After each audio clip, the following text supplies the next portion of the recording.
This is Michael Matheson Miller, and you are listening to the Moral Imagination Podcast.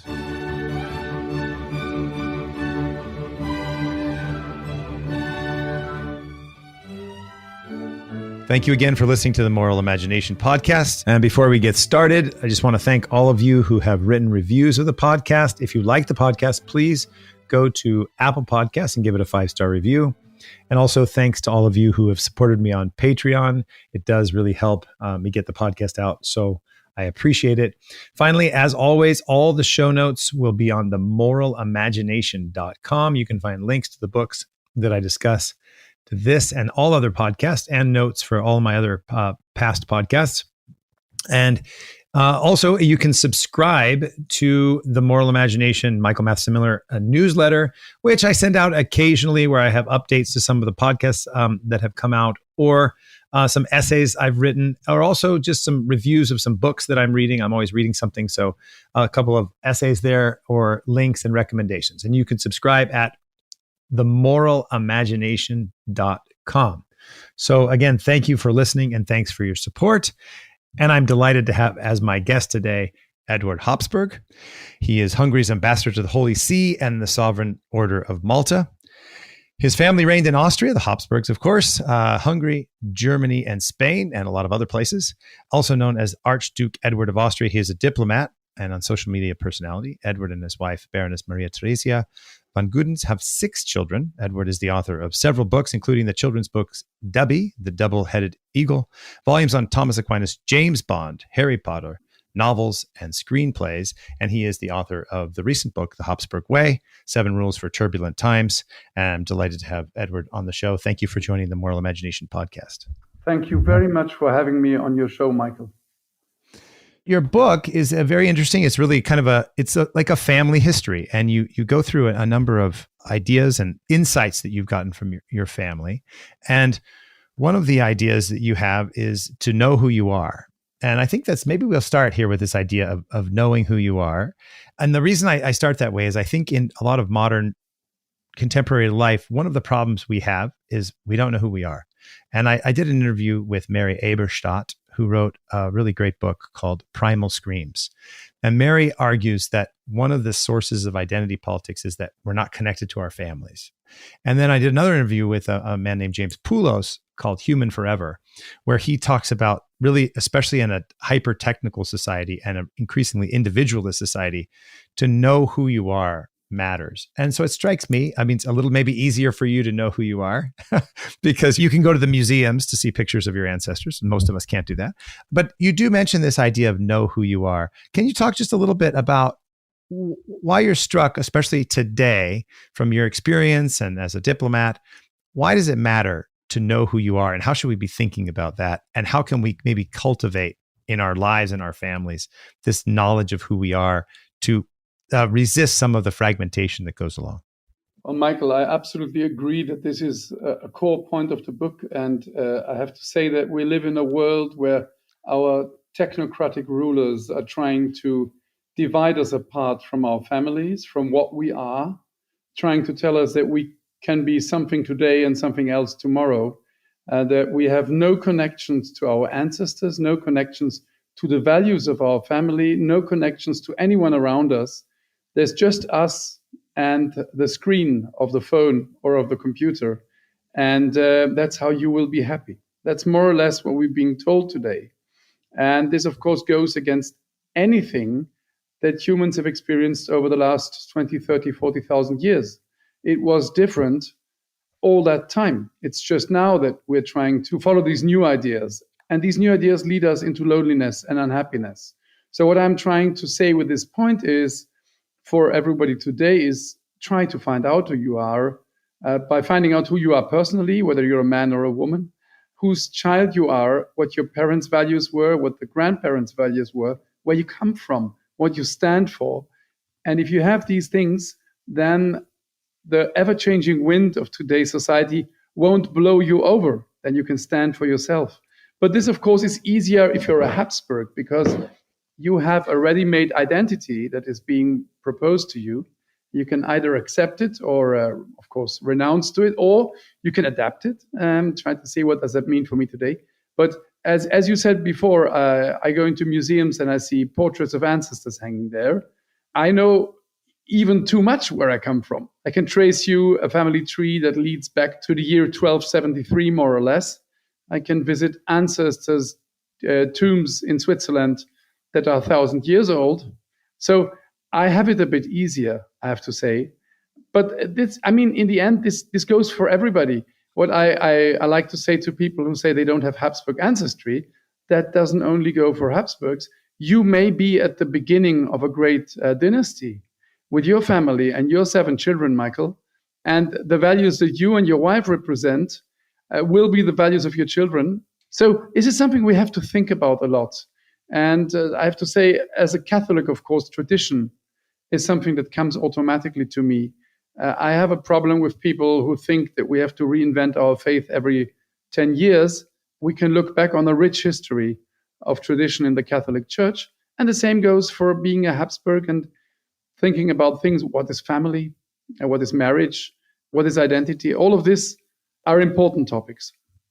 Great. Yeah, I think being attentive to that, James Poulos argues in this interview I did with him, just how important it is that we pay attention to who we are, our parents, our grandparents, our ethnicity, our historical studies, not in a sense of exclusion, but to know that we actually do come from somewhere. And one of the themes of this podcast is that we're embodied persons, but we're also embedded persons. And I've talked about this a lot before, so listeners will be familiar with it. But the idea of embeddedness is that we are embedded in deep levels of complexity. So we're embedded in tradition. So for example, we're having this conversation, we're using Zencastr and computers, but what's taking place is actually very complex. We're not just technologically complex, right? But both of us are in different rooms. They're being held up by, the concrete and wood and rebar, depending where you are. And we're using an inherited cultural artifact called the English language that developed over time. And we're embedded in complexity. And like my colleagues and I did a little film, I think 25 minutes, called The Wonder of Coffee, on how complex and difficult it is to get one single cup of espresso. It takes, thousands of people all over the world just to get a single cup of espresso. And so we're embedded in tradition. And I think being aware of our embeddedness and developing some gratitude and awareness, I think is also part of knowing who we are, right? That we're not just simply this radical individual who popped out of nowhere, right? In the myth of the state of nature. And we have ancestors and tradition and culture and language. And that helps situate us as a person who's not just to be a reed. And in your ancestors, for example, I mean, you have a difficulty as well. You have a blessing because it's very clear. You have some fantastic ancestors and you have some bad ancestors, right? Like we all do. And I think getting to know, even being aware that, I like how you said, we each have a choice to make of how we're going to live and what values we're going to appropriate and then pass on to our children, I think is really important. How do you think about this idea of embeddedness? And why did you stress, again, I'm kind of repeating this question, why is it so important to know who you are? Because I am terribly aware of the pull and the draw of the internet, the pull and the draw of the phone, the pull and the draw of the technological world, that for obvious reason wants you single, unhappy, and totally glued to the screen. And it helps to have a family. Now, one of the other topics of the book is get married and have lots of children. If you are married and lots of children, you're automatically grounded. You're automatically based, as one says nowadays. And you know who you are. It jumps into your face every day when you wake up and 2 of your children jump onto you. You know where you are, what you stand for, what you work for, what you live for. A family automatically grounds you in reality. But as I say, it is very difficult. There is a strong pull on you by technologies. It's getting more and more attractive, more and more involving. And I believe that in a few years' time, it will be even more difficult to escape the gravitational pull of modern technology and of entertainment technology. And therefore, we have to make a conscious effort to fight against that and grounding yourself in your own identity, and you're embedding where you belong. is incredibly helpful and will make you happy, far happier than the things that internet, Twitter, and all the other things. No, it's called X now. It's so ridiculous. Throw at you. Yeah, I think this idea that Alexis de Tocqueville, right, brought up this worry in modern life that we're going to have individualism, and that individualism leads to centralization, and that centralization wants and encourages individualism. And so I think this idea of we know who we are, that we're grounded in the family, that we take seriously our social nature. So we're embodied, embedded persons with a social nature. And within a family, it helps to give you this sense, as you said, of groundedness. And this is, again, what Mary Eberstadt brings up. Last thing on this, it's not only family. And I'm just jumping around in your book a little bit, but it's not only family, it's important, but you need to be involved in community, what's often called social capital, right? Or what Tocqueville calls intermediary associations. And one of the things you talk about in your book is the importance of the idea of subsidiarity, yes, where you're participating not just as an individual and the state, but you're an individual in a family, in multiple communities, including the church and other communities. How important, and how do you think about the importance, and then how to develop community? How do you talk about that? Incredibly important. If you look at photographs from the 40s, 50s, 60s from children playing, if you pop in the DVD of La Strada of Fellini, which is from the 50s, and you look at the village community, you see children playing outside. You see lots of children playing together. You see people spending a lot of time with their neighbors' children, and all of that. Again, I have to come back to the crazy time we live in, where all of this has gone. There is a series of photographs that a famous American photographer took of countryside communities over the decades, and you see less and less and less people and children playing outside because you're sitting in front of your screen. And this, as you said before, and as Tocqueville, apparently I have to read about this, very interesting, has already speculated about, is if you are not connected to your surroundings, to the family, to the neighbors, to your local communities, to your parish, then you drift away from reality. You become alone, you become helpless, and you become a slave to the machine. And I believe it's incredibly important. When I speak about subsidiarity, I speak about a very important element that exists in the Habsburg Empire, but also in the United States, because you are United States and you are built bottom up. You're built from family, township, county, slowly up, and you should have less and less power on the higher levels. That's the strength of the United States. It's the strength of the myth you're built upon. On the other hand, since a few decades, or at least I say 60, 70 years, the federal level is getting stronger and stronger. And above the federal level, you have the global level that is exercising a strong power on today's politics and on today's world. And the antidote to that is family, is local community, is thinking locally very strongly. And that's what subsidiarity is about, the respect for the lower level that the Habsburgs very strongly encouraged over the centuries, and the United States should encourage, because you have it in your matrix.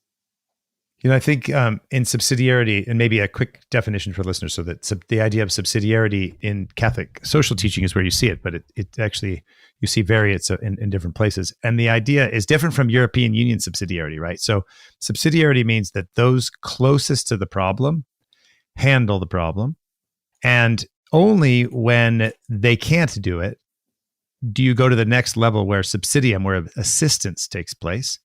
And this kind of goes up the chain. But I think one thing that's really important that a lot of people don't understand, and you see this, I think, and you can comment on this. I mean, you're an ambassador to the Holy See and Hungarian, so you can comment, maybe correct me if you think I'm misrepresenting. But oftentimes, like, European Union notion of subsidiarity is more like a devolution of power. So the center has everything, and then it kind of assigns or delegates power. That's the total contrary of what it originally is. Exactly. But subsidiarity, right, is not that it's a delegation of power, that these are what Robert Nisbet calls functional, autonomous units that have their own purpose and end. And so like there's a community of communities, and that the family doesn't have responsibility for military, right? No. Or for the courts, but the family is not, or the local community or the church or the school is not just an arm of the state, but rather its own independent element. Do you think that's a correct art? Like that seems to be the confusion. A lot of people think of subsidiarity as devolution as opposed to decentralization and autonomy. It's the exact opposite.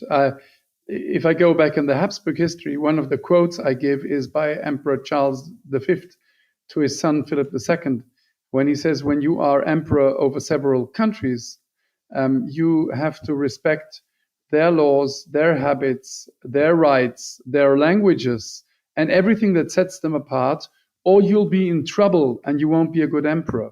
So you already in the 16th century, you see a fierce respect for the so-called lower level. And the Habsburgs had that from the beginning. Right in the beginning, the first Habsburg that became king of the Holy Roman Empire, Rudolf, in 1273, immediately had to deal with an empire that wasn't a centralistic state terrorizing all the regions of the empire, but it was a very complex living together of very different entities. And in a crazy three-dimensional chess juggling act, the emperor had to keep all these things peaceful, with just laws, being the top lawgiver. And this got into the matrix of our family. The idea that you respect even the small and even the weakest lower level as the most important part of the whole. Now, on the other hand, in the European Union, there's a tendency to say that we need a strong central power in Brussels, and then we hand some of that power over to the lower levels. While in reality, it's different. Brussels wouldn't exist if the single nations wouldn't be sovereign and give some of their power to Brussels.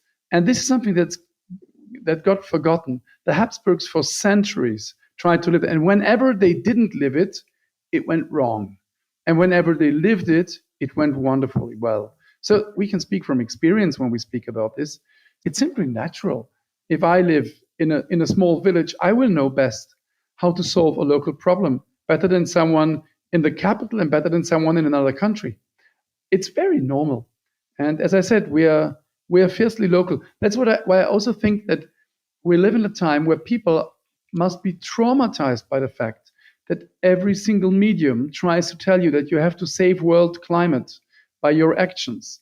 If you have more than 3 children, you use that much, etc., etc. That's madness. That's absolute madness. It's madness that we should be local people responsible for saving the entire planet by deciding whether we buy this kind of food or that kind of food. This is traumatic for many people. Yeah, it's interesting. The Dutch theologian and a Calvinist, some of my colleagues do work on his work, named Abraham Kuyper. Mm-hmm. And he had an idea called the curse of uniformity. That was a phrase he used. And then there's a Yale anthropologist named James Scott who talks about seeing like a state. And in both the curse of uniformity and seeing like a state, everything has to be exactly the same. Everybody has to do the same things, and so there's a homogenization. So I think it's quite interesting because there's a lot of talk about diversity. Yes. And yet the way where there's the most diversity is in really the principle of subsidiarity, where there's this space for people to live out their freedoms and responsibilities, and centralization wants, in a sense, to make everything uniform. One of the challenges you have in Europe, and we have it increasingly in the United States, and you see this maybe from your role as ambassador to the Holy See and thinking about European life, and you see in Italy, is really just a decrease in the number of children. And so we've heard for many years that there's going to be population bomb and everyone's going to be, suffering from too much population. But what we're actually seeing is very much the opposite. Can you talk a little bit about the problem of, say, demographic decline in Europe, and what kind of impact do you think that's going to have on knowing yourself and building community and being able to, in a sense, build, in one sense, your book is romantic, right? It's purposely so. I think it's romantic, but it's also trying to bring out different ways of seeing things from, say, a contemporary individualist way. What do you think this problem of demographic decline maybe articulate the problem, and then do you see some ways around it? How do you build community in a place where there's so few brothers and sisters and cousins? This is a very serious problem that I see as a family father, that I see as an ambassador of Hungary, that I also see as a Catholic, and on many, many levels. Now, the story I usually tell is that when I arrived here in Rome and I began driving car a lot, I enjoyed driving through Rome with my car. When my driver doesn't drive me, when I have to go to an event, I like to drive a lot. And one day I stopped at a red traffic light and I see a pregnant woman crossing the road. And I said, wow, how beautiful. That's a pregnant woman. And then I stopped and I thought, and I said, it's the first time in 4 years that I've seen a pregnant woman crossing the road before my car. And I said, this is terrible. This is terrible because you don't see children in Rome. Italy is really just barely above the birth rate of the Vatican, more or less. It's really a terrible place. Italians mostly, I think, my theory is they don't have children because they are convinced they can't afford it. And as long as the state leaves families alone, tells them if you want to have children, that's your hobby, like others have bonsais or cars and you have children, then families feel left alone. And it can be overwhelming. I don't have to tell you with 7 children that it can be overwhelming to feed a family nowadays. That's why Hungary is very strongly investing into encouraging families. But the point is, having lots of children is the thing that will make you happy, your spouse happy, and that will help the state be a better place. It's not romantic, what I'm saying. Also in my book, I believe that the numerous family is the place where you learn all the virtues that you need in a modern democracy. You learn to look after the weakest. You learn to listen to others. You learn that your opinion is not the only one. You learn to put yourself not in first place. All of that you learn automatically around the dinner table in your everyday life. While if you're alone, you are convinced that you're the center of the universe. We all are in a way. We believe that the world begins with us, ends with us. But family will teach you that this is not reality. And people who have lived in a numerous family and go out there will learn to take responsibility, will learn to work for the community outside of their families, and will often take responsibility for the state, for social work, for these. This is all a fruit of numerous families. That's why I'm trying to talk in a romantic way about the Habsburgs having lots of children and how wonderful it is to have a big family, because I know it from my own experience. But there is another level. I think that Europe is a cemetery in this case. It's a place where people never experience several children. They experience you have to work first, you have to have a huge success in your work. Then when you're close to 40, then you can have the child experience, 1 or 2 children. That very often doesn't work. Then you begin to despair and use artificial means and all of that. And you never experience what it is to have a big family and to live that. And because also you never encounter big family in movies, never encounter big family on the road. You never encounter it in advertising. There is 1, maximum 2 children. If it's 3, it's gigantic already. So it never even crosses your mind. For me, why do I have 6 children? First of all, because I have a generous wife, because God has been great to us. But I remember we were 3 at home. I regularly visited a family that had 6 children. They were all girls. They were all beautiful, so that helped. But I always thought when I was there, I had the feeling of coziness, of something that I never had. And I think the more families say yes to many children, the more people will encounter normal people having lots of children, and that will help society. Because if you don't do that, and if people continue to live on that path towards being alone and reconstructing my life every few years and never taking responsibility, then the only solution for states will seem to take in as many migrants as possible from different parts of the world, because we don't have children anymore. But we need children. We need citizens. We need people who will pay our pensions. So all of this comes together in this topic of family. That is one of the key topics of my book, of course. Yeah. I think it's the example you give of learning to live with one another. You know, Mary Eberstadt, her book Primal Screams deals with this. She says that in many ways, a lot of us are like treed cats. That's the example she gives. Because the treed cat is the cat who doesn't know how to get down from the tree because they were taken away from their mother and siblings when they were young. And that many of us, we don't really know how to live as well. And I think you're right. There's a lovely homily by Joseph Ratzinger, Benedict XVI, called Love is Enough. And he says that each of us in our lives needs a Copernican revolution. We think we're the center of the universe, and we have to know we're not the center of the universe. And that's, I think, hard, no matter if you're from a family of 20 or 2. But nevertheless, it does make it a little easier when you have your brothers and sisters pounding on you. I think that the other issue is a question of hope. And speaking of Joseph Ratzinger, Benedict XVI, his lovely encyclical Spe Salvi. I find most encyclicals boring, but this is a great encyclical. You're a diplomat to the Holy See, so you cannot agree with me when I said encyclicals are boring. So you don't have to. I'll let you be quiet. But Spe Salvi is a wonderful, beautiful encyclical. And really, it's about hope.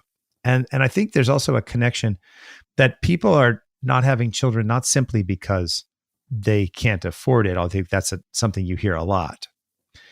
It's also, there's almost a loss of hope that people are seen as a scourge. Somehow they're bad for the environment, or people are just seen as a commodity.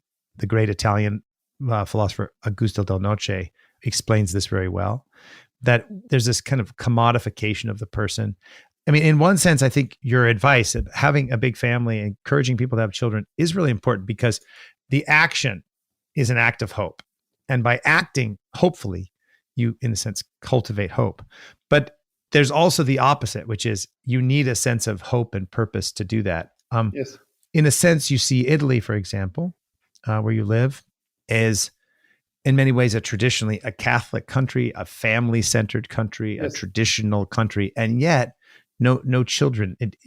Besides the economic elements, is it a problem of hope? And how should we understand that? And what do you think is the way around it? So, like, I guess my point is, okay, I read your book. Let me be like provocative to you. Okay, yeah, have a big family. Okay, great. I mean, I can't afford a big family. What do you mean have a big family? That's like hard for me to grasp the concept of why do you think that? And what would you say to somebody who's struggling with, maybe they want to have a big family, but they just don't even see it as a plausible element? Yeah, I absolutely agree with you. I think hope is incredibly important. And of course, this is another point of my book. Another point of my book is be Catholic and live your faith. How can you have hope if you don't have faith? You know, in a way, having a big family is walking across a tightrope, across a valley, and not always being sure where that string leads. It's always in fog. It's your faith that gives you the hope to say, I believe that I will have something to put my foot upon tomorrow. In German, you say, Gib der Herr ein Häschen, gibt er auch ein Gräschen, which translated would be, if the Lord gives a tiny rabbit, he will also give a bit of grass. So the attitude of a Christian with hope is, I am in the hands of the Lord. We are in the hands of the Lord. Our family project is in the hands of the Lord. And it's not us, it's not our calculations, it's not our Excel sheets calculating how much I earn or not that will decide upon this. But something far bigger begins when you have a family, because this is, every single one of your children is also part of a great plan of God that leads to eternity. You build the kingdom of God with every child that grows in your family and that gets to know about God. So having a faith helps having this hope. And then, of course, you have to find a spouse that shares this set of values. Now, how people nowadays usually get together is like they go out, they find someone attractive, they have a sexual relationship for a while, then even longer, then they can't get away from each other anymore. And then at some point, then they get married. And at some point, they might have 1 or 2 children. And by then, the relationship usually is gone. And this is the experience that many people have of family. They never have the experience of having a project, saying, I want to get married. Getting married and having children is the big and core project of my life. I look for someone who shares these values, who also is attractive, of course, heaven forgive, of course, but most of all shares my values, has the same project, and will put everything else behind that and say, this is what we're planning. And our plan is not to live together before we get married. And once we get married, be open for children. And if you have these priorities right, if both are united in these priorities and in their faith, then the world can run against your walls and won't get through. And then the Lord will build the rest. So I'm sorry, this is the Catholic in me speaking, but most people never experience this. They go out there, they have their first sexual relations with 15, 16 in school because it's normal. And their parents say it's normal. And everybody says it's normal. And by doing this, you are burning ground for your future marriage. Every time you do this, you're burning the ground. Yes, all of this is something the Catholic Church always taught. It's not as stupid as many people think. I talk from experience. My wife and I both lived it the Catholic way, and it was the right thing to do. And we're a happily married couple after 27 years of marriage. 28. Don't tell her I said 27. Oh, I'm editing that part. Okay. So no, it's good. It's well, I think it's John Paul II in his beautiful book Love and Responsibility talks about how each of us is a subject, and that we're called to intersubjective relationships where we respect one another. And I think the challenge also, though, is, and I think you're aware of this, is a lot of people are wounded, as you've kind of indicated. I mean, they've wounded maybe because their parents are divorced. They've wounded because they've been in bad relationships, and so a lot of these things seem not possible. And I think one of the things we have to do is create what the sociologist Peter Berger, I like this line. He talks about plausibility structures, right? The idea that it's plausible to actually do these things. And this is where we go back to your point of why you need to have community and why family is so important, because it's going to be mutually reinforcing, yes, or it's going to be fragmented. And so it's a difficult situation. And it also helps if you are friends with other families that have lots of children. So if the first friends of your children are children from families with many children, they will feel encouraged that this path is a good one. Now, we had our first grandchild now, but all of my children so far tell me their experience of large family was a good one, and they all want to have lots of children. That gives me an incredible amount of hope. So you're absolutely right. Community is very important, because when you're in school, you're probably surrounded by people who think very differently from you, and you're the odd one out if you have these experiences. But if you have cousins, friends, families, parish friends that think like you and live like you, you'll be encouraged to go on like that. Yeah, I think that plausibility and that it's possible, and that's the way to see it. I think it's right. There's many things we could talk about, but I know we don't have that much time. So I'd like to talk about a couple of things in your book, especially some of the great stories. So one of the things I'd like to ask you about is Blessed Karl, and maybe tell about him a little bit, and what should people know about him. And this may be surprisingly that, so he was he was the last acting emperor. And he is a blessed in the Holy Roman Church, in the Catholic Church. And so on the way to sainthood, right? Yes. And then his son, Otto, who died in 2011? Yes. Okay. At the age of, I think, 98, wasn't he? Yes. So he was the heir to the throne that was then the Habsburg Empire after World War I. And I think I mentioned to you, I actually met Otto von Habsburg at a conference, and I got to talk to him. I have a lovely picture with him in Rome. Quite an interesting experience. I mean, here I was talking to this man whose father was the last emperor. Yes. Right? And I may add, I was not only able to talk to him, but I was also able to meet Blessed Emperor Karl's widow, his wife, Empress Sita, and spoke to her a few times when I was a child. So I have a similar experience. Now, the great thing about Blessed Karl, I'll begin with Twitter. I made a Habsburg World Championship a few months ago on Twitter. I took 16 male, 16 female Habsburgs from the centuries, the greatest and most famous Habsburgs over the centuries. Everybody has ideas about, seen paintings, read books about. And then I let them play like in a football championship. People could choose, favorites every week. 4 male, 4 female. You could, and the 2 made it to the next round, etc. I made it like a football tournament, and it was democratic. I asked people to vote. I didn't influence that. And after about a month of Habsburg championship, the female Habsburg to win was Empress Maria Theresia from the 18th century, famous mother of 16 children. And the male was Blessed Emperor Karl, who was, as you said correctly, the last Habsburg emperor who only ruled for 1.5 years during the First World War, who managed to lose the throne, lose the war, didn't manage to take back the throne in Hungary twice, and died a few months later miserably in exile. And this is the man that is the most popular Habsburg in 2023. Not only within our family, because I made an unofficial poll in my family. I asked on our WhatsApp, we have a WhatsApp group in the family, and I asked the young ones, who is your favorite? And they all said Blessed Karl. Not only there, but also on Twitter of all places. So you will ask me why, and it's very interesting because I think because he is a very relatable Habsburg, but at the same time, he is going to be a saint one day. He's on his way to sainthood. His way to sainthood was, as one of his descendants told me, he was a great family father, a loving husband.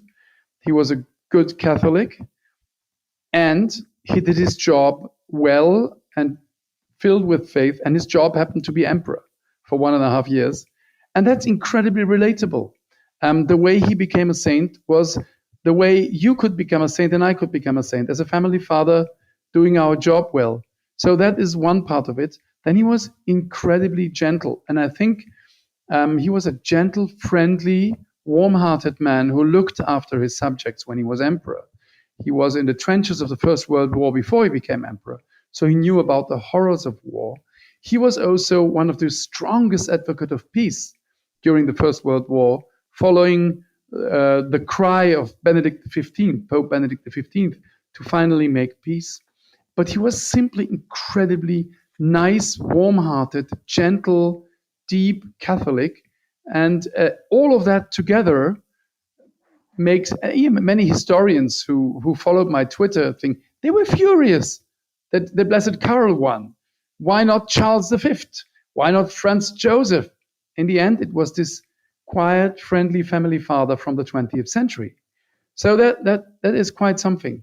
And if you want to know more about him, there is a little booklet. It's called The Death of an Emperor. You can order it on the internet, because I think 50% of the reason why he was beatified was the way he died. He died in exile from a disease of the lungs, of bronchitis. He died slowly in incredible pain, offering up his suffering for his family, for his peoples, for all the people who did him wrong, and dying like a saint with the eyes towards the Blessed Sacrament, in prayer with his family.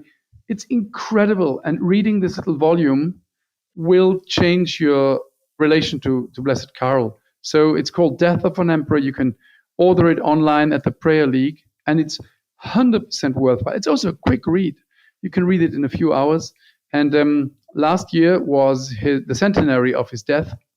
He died in 1922 on the 1st of April. And on that day on Twitter, I made a Twitter Spaces where I read the entire booklet online.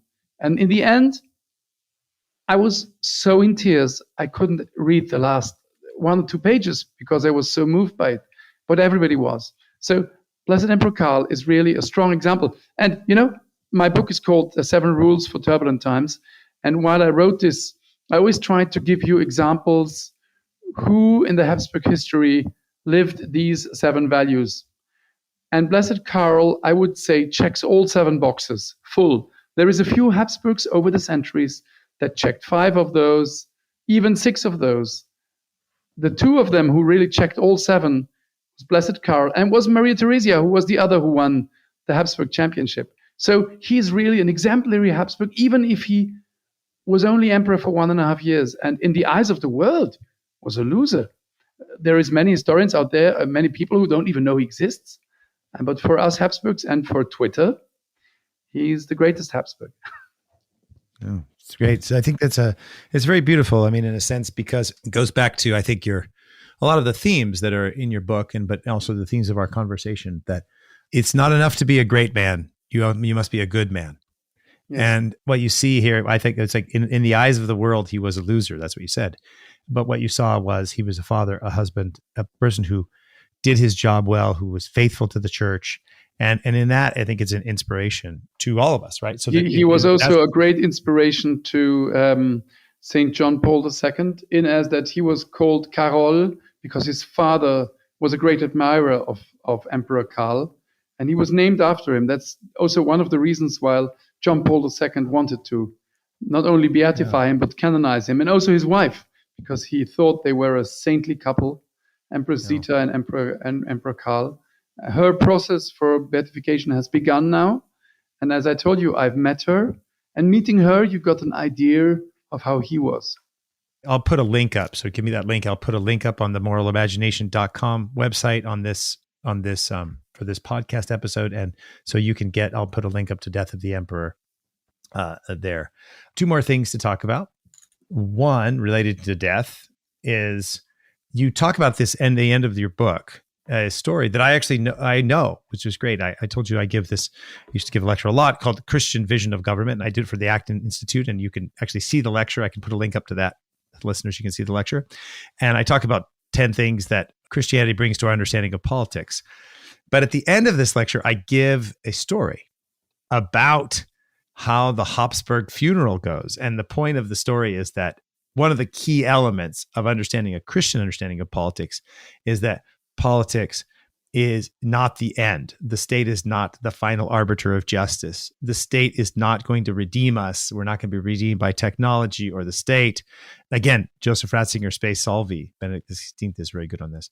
But there's a wonderful story about the funeral of the emperor. Could you walk us through that lovely story?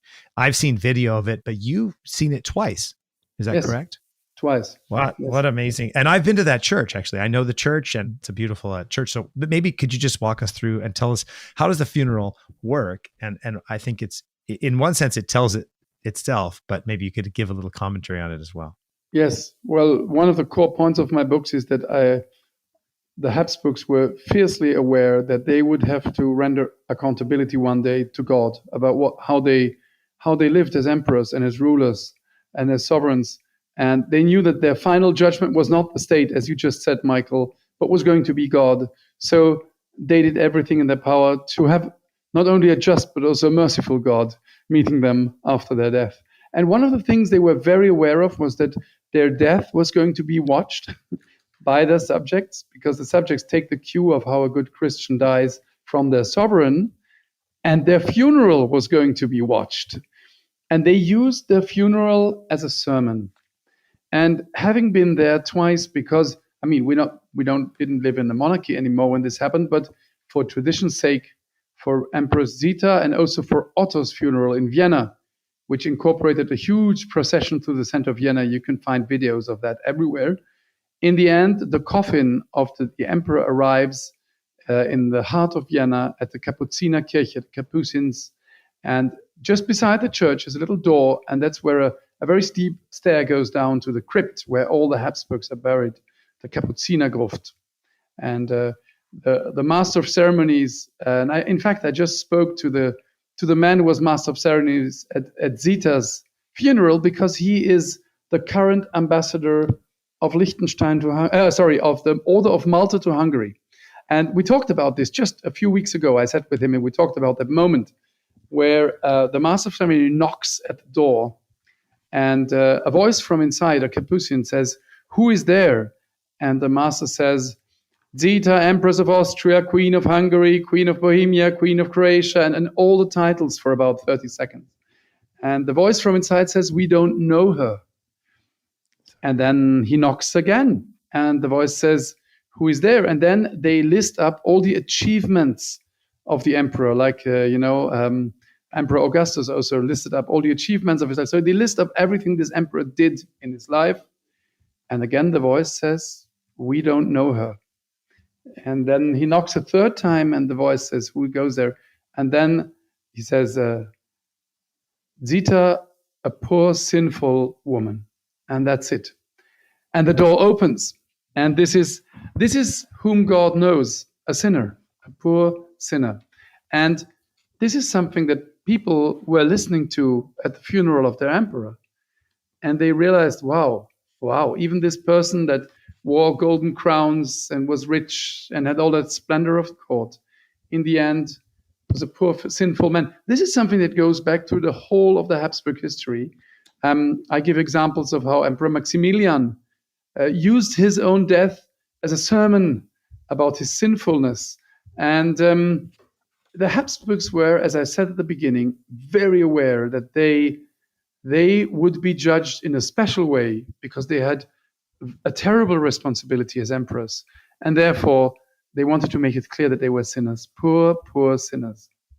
It's a powerful thing. It was striking to me when I first learned about it years before. And then when I prepared this lecture, to think about that as an example, right? So like in contrast to, say, the dominant pagan view of government, that there were the state is divine, Caesar's divine, right? The emperor is divine. And what Christianity does is it desacralizes the state, right? It says that the state is not divine. Yes. The state it's natural, it has a role, but it sees that, in a sense, that the state has an important role, but it is not the source of our salvation. It is not the arbiter of justice. And I think that what that funeral does is it's really the one of the ways I describe it is that it's prudent, meaning it sees the world as it is, yes. that there is a God, and yes. that we're under judgment, and that even yes. the emperor to the peasant, the lowest peasant, yes. the highest, is under the judge of a merciful and loving God. I think it's a very beautiful story about, in a sense, a proper role. And good Christians can disagree about lots of the roles of the state, but ultimately the state is not divine. And the totalitarian impulse, I think I would say the secular temptation is to divinize the state. The religious temptation is to politicize religion. And as Ratzinger yes. says, that leads to unbelief. Yes, as we've yes. seen, but a proper relationship. It's hard to get a proper relationship, and not saying that the Habsburgs always had the proper relationship, but I think that funeral, that standard, is just very, very beautiful and quite a telling ritual. I also think, Michael, that politicians nowadays, I think the greatest temptation for our politicians nowadays, apart from narcissism, I think, is hubris. I think many people have a feeling that our leaders have a hubris, that they feel like little gods who can do whatever they want. And a healthy dose of memento mori would change our leaders' approach. I think that's the difference. I think most political leaders were still Christians 50 years ago. This has gone away. And if you're not rooted humbly before God, then you will think that you are the king of the universe if you are in a leadership position. Right. I think that's right. I mean, this is part of the technocracy and the transhumanism, yes. Is that there's a loss of a sense that we're creatures with great dignity, but we're not God. And the idea of the transhumanist is to, in a sense, turn ourselves into God. And this is a dangerous place. Are almost out of time here. If you don't mind, I just would like one more quick question. So one of the things that you mentioned in your book that's very interesting, just kind of interesting element that most people maybe don't know about, is the golden fleece. And so you talk about this idea of the golden fleece. And so you're in the Order of Malta and an ambassador for the Order of Malta. Is that right? So yes. Maybe talk a little bit about the Order of Malta, just for people who don't know what it is, but also the Order of the Golden Fleece, which I think, how many are there? Like there 15? Is never more than 50. Only 15 people in the Order of Golden Fleece. So. 50. 50. Okay, 50. And among, we are, I think, about 45 or something like that right now. And, 40, right now, yeah. Yes, but it's, the Order of the Golden Fleece is something quite impressive because I'm actually not that much into decorations and orders, not really. I live very strongly in the 21st century and in current culture. But the Golden Fleece was always something very, very special for me. This is an order that came into the family by marriage. Maximilian of Habsburg married Mary of Burgundy, and whose grandfather had founded the Order of the Golden Fleece. And it's a knightly order that really has very strong values, very strong faith relation. We have a beautiful prayer that we pray. And it's a striking decoration, this golden hanging sheep fleece that you wear around your neck. And it is the order associated with Habsburgs. If you're in a picture gallery and somebody is wearing a golden fleece around their neck, you can almost be sure that it's either a Habsburg or a close ally of the Habsburgs. And so this is something absolutely beautiful. It stands for tradition. It stands for being loyal to the head of the family, of the Habsburg family, friendship and loyalty. The Order of Malta, I am ambassador of Hungary to the Order of Malta. I'm also a member of the Order. The Order of Malta, of course, is known throughout the world mostly for its helping the poor, the marginated, the hungry, the refugees. And the Order has its seat in Rome. It's a complicated two-headed thing. On the one hand, it's a sovereign order. On the other hand, it's an order. So as a sovereign entity, it has its own stamps. It has its own ambassadors. On the other hand, it's an order of the Catholic Church. Therefore, it is under the Pope. And this mix of two things led to a lot of tensions in the last 5 or 6 years, mostly between the Holy See and inside the order, different factions of the order. Pope Francis seems to have found a good solution for all of this in the last months. And I think the Order of Malta is now on a trajectory that is very, very good. In fact, I hear that there is new vocations for becoming fras, professed knights. And I think after many years of tension, a sort of peace has returned to the order. So yes, this is two things that somehow look like something from the past, but are still very present in present day. I have a whole passage in my book where I speak about rites and forms, about protocol and all these things that seem totally outdated in our 21st century, but that are very important because they help us. They help us in encounter. They help us in everyday life. We live of these things, and the Habsburgs were very aware of them. So I speak a bit about that in one of the chapters of my books. Yeah, I think maybe we can end there. I just think it's an interesting point because one of the challenges we have in modern life is this individualism that Tocqueville warned us about, that we feel alone and lonely. And so this is why family is important. This is why community is important. But also I do think it's why rights are important. And that's RITES, rights, Yes. not just human rights, but human rights. That is why liturgy is important. And so I've actually had a couple of conversations about that on the podcast. But a friend of mine, he explains it, I think, very beautifully by it sounds very pedantic, but I think it's very powerful. It's one of the things that takes place when you have traditions and protocols is what's called non-linguistic catechesis, right? And if we think about it, let's talk about it through the Catholic liturgy, because both of us are Catholics. But you have explanation and articulation, say, of faith or family or loyalty. But Yes. you also have symbolic representation, which is a teaching that's non-linguistic, right? So for example, you say, let's take a Catholic Mass. We could talk a liturgy that we know about, simple, and you could maybe give another example of this. But at one point in the Mass, the altar boy, the acolyte, will come out and incense. After he incenses the priest incenses the altar, and then the acolyte will incense the others, and then come out and actually incense the people. And the people all stand Yes. up, they bow, Yes. they get incense, they sit down, and then you enter into the Mass of the Faithful, is what's called. Yes. Well, that's actually a very beautiful non-linguistic representation that you're called to be a people set apart. And then Yes. when you hear about Linus, Cletus, Clement, Sixtus, Cornelius, right, you realize you're part of something. Yes. Abraham, our patriarch, right?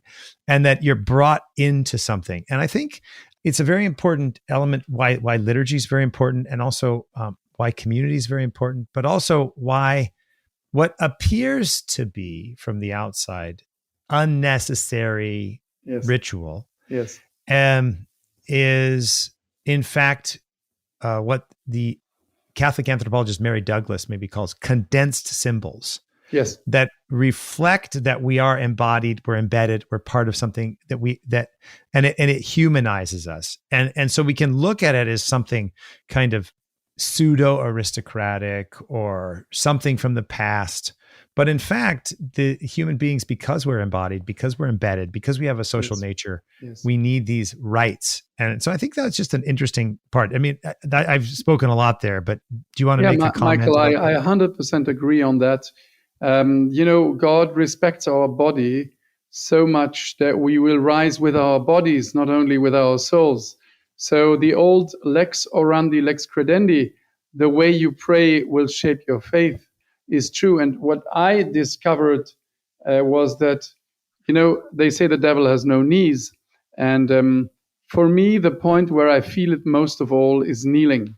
I've begun to kneel more during prayer, even during my everyday prayers when I'm at home, when I, for instance, during the Angelus at 12, I've begun kneeling down at the third part where it says, and the Word become flesh.